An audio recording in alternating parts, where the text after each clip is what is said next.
Listen to these statistics because they really are kind of mind-numbing. Today is March 28th, the 86th day of the calendar year, and in those first 86 days of 2023, there have been 131 mass shootings. A total of 404 children have been killed in that time by gun violence, and we're not even a quarter of the way into this new year. Something needs to be done. So many people are calling for that right now. Eyewitness News anchor Sandra Bookman here now with more on the gun control controversy. Sandra. Bill, certainly, sadly, we have heard this all before. It seems like every time there is a horrific mass shooting, lawmakers call for aggressive gun control measures. But with the Republican-controlled House of Representatives, it appears many of those calls will still fall on deaf ears. Should Congress take any action on gun laws? Republican House Speaker Kevin McCarthy ignored questions as he walked through the halls of Congress today. Some of his Democratic colleagues were not so silent. Americans are sickened. They are fed up with inaction on assault weapons. And the people of this country have to ask themselves a basic question. Had enough? Had enough of sending your children and grandchildren to school and wondering if they're going to be victims of assault rifles? I mean, this is madness.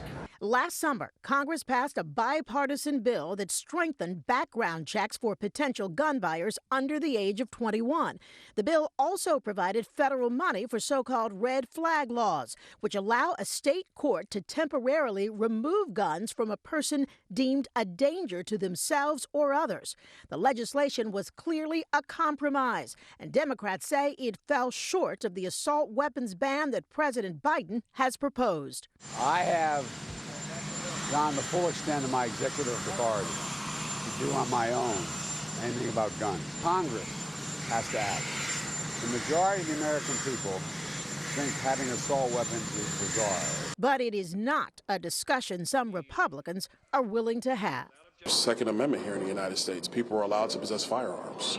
Need is in the eye of the beholder. I don't question why you need a blue suit, but you got one. Why not ban AR-15s? Why not talk about the real issue facing this country in regards to this shooting, which would be mental health?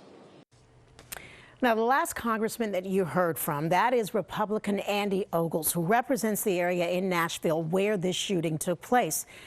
Take a look at his family holiday card from 2021. It shows his wife and two of his three children smiling and holding firearms in front of a Christmas tree. When asked today if he regretted the photo, Ogles said, quote, "Why would I regret a photograph with my family exercising my right to bear arms?"